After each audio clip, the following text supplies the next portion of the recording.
ನಾನ್ Veeresh KB, ಒಬ್ಬ ಬಡ ರೈತನ ಮಗ. ಹಳ್ಳಿಯಲ್ಲೇ ಓದಿದ್ದು. SSLC ಪಾಸ್ ಆಗಿತ್ತು. ಕಾಲೇಜ್ಗೆ ಹೋಗೋ ಕ್ಯೂರಿಯಾಸಿಟಿಲಿದ್ದೆ.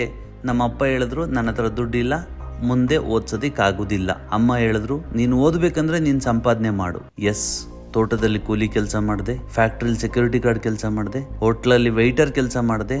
ಸಂಪಾದನೆ ಮಾಡಬೇಕು, ಯಾಕೆಂದ್ರೆ ಓದಿದ್ರೆ ಮಾತ್ರ ಒಂದು ಒಳ್ಳೆ ಜೀವನ ಮಾಡಕ್ ಸಾಧ್ಯ. ಓದೋದಕ್ಕೋಸ್ಕರ ನಾನು ಸಂಪಾದನೆ ಮಾಡೋದಕ್ಕೆ ಶುರು ಮಾಡಿದೆ. ಆ ಸಮಯದಲ್ಲಿ ನನ್ನ ಸ್ನೇಹಿತರು ಡೈರೆಕ್ಟ್ ಸೆಲ್ಲಿಂಗ್ ಅವಕಾಶನ ತೋರಿಸಿದ್ರು. ಅರ್ಥ ಆಗಿದ್ದಿಷ್ಟೇ, ಟ್ರೈನಿಂಗ್ ಮೀಟಿಂಗ್ ಅಟೆಂಡ್ ಆಗಬೇಕು, ಪ್ರಾಡಕ್ಟ್ಸ್ಗಳನ್ನ ಯೂಸ್ ಮಾಡಬೇಕು, ಬೇರೆಯವ್ರಿಗೆ ರೆಕಮೆಂಡ್ ಮಾಡಬೇಕು. 17 ಸಾರಿ ಫಾರಿನ್ ಟ್ರಿಪಿಗೆ ಕ್ವಾಲಿಫೈಡ್ ಆಗಿದ್ದೀನಿ. 3 ಕಾರ್ಗಳನ್ನ ತಗೊಂಡಿದ್ದೀನಿ. 1 Audi Q5, 2 ಮನೆ ಕಟ್ಟಿದ್ದೀನಿ. ಅದರಲ್ಲಿ 1 ಬಿಗ್ ಬಂಗ್ಲೆ, 2 ಕೋಟಿ ವರ್ತ್ ಇರೋದು. ಸ್ನೇಹಿತರೆ, 5th ಸೆಮ್ ಇರುವಾಗ ನನಗೆ HOD BBM ಆಲ್ ಟಿಕೆಟ್ ಕೊಡ್ಲಿಲ್ಲ. ಕಾರಣ ಅಟೆಂಡೆನ್ಸ್ ಸಾಲ್ಟೇಜ್ ಆಗಿದೆ ಅಂತ. ನಾನೊಬ್ಬರು ಲೆಕ್ಚರ್ನ ಭೇಟಿ ಮಾಡಿದೆ, ಏನಾದ್ರು ರಿಕ್ವೆಸ್ಟ್ ಮಾಡಿ ಆಲ್ ಟಿಕೆಟ್ ತಗೋಣ ಅಂತ.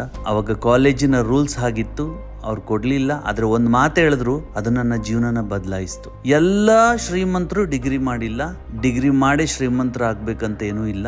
ನೀನಿರೋ ಅವಕಾಶದಲ್ಲಿ ಆಳವಾಗಿ ಇಳಿ, ಅರ್ಥ ಮಾಡ್ಕೊ, ನೀನು ಅಲ್ಲೇ ಮುತ್ತು ರತ್ನ ವಜ್ರ ವೈಡೂರಿಗಳನ್ನು ಹುಡುಕಬಹುದು ಅಂತ ಹೇಳಿದ್ರು.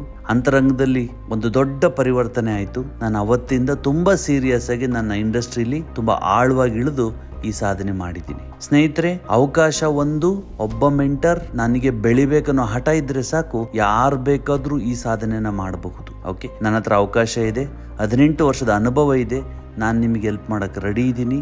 ಸೊ ನಿಮ್ಮ ಹೃದಯದಲ್ಲಿರುವಂಥ ವಿಭಜನೆ ಅನ್ನೋದನ್ನು ಗುರುತಿಸಿ ಸಹಬಾಳ್ವೆ ಬದುಕಬೇಕು, ಶ್ರೀಮಂತಿಕೆನ ಗಳಿಸ್ಬೇಕು, ಬೇರೆಯವ್ರಿಗೆ ಹೆಲ್ಪ್ ಮಾಡಬೇಕು, ಸೋಷಿಯಲ್ ಸರ್ವ್ ಮಾಡ್ಬೇಕಂತಿದ್ರೆ heartly welcome to my community. So Vistara community up.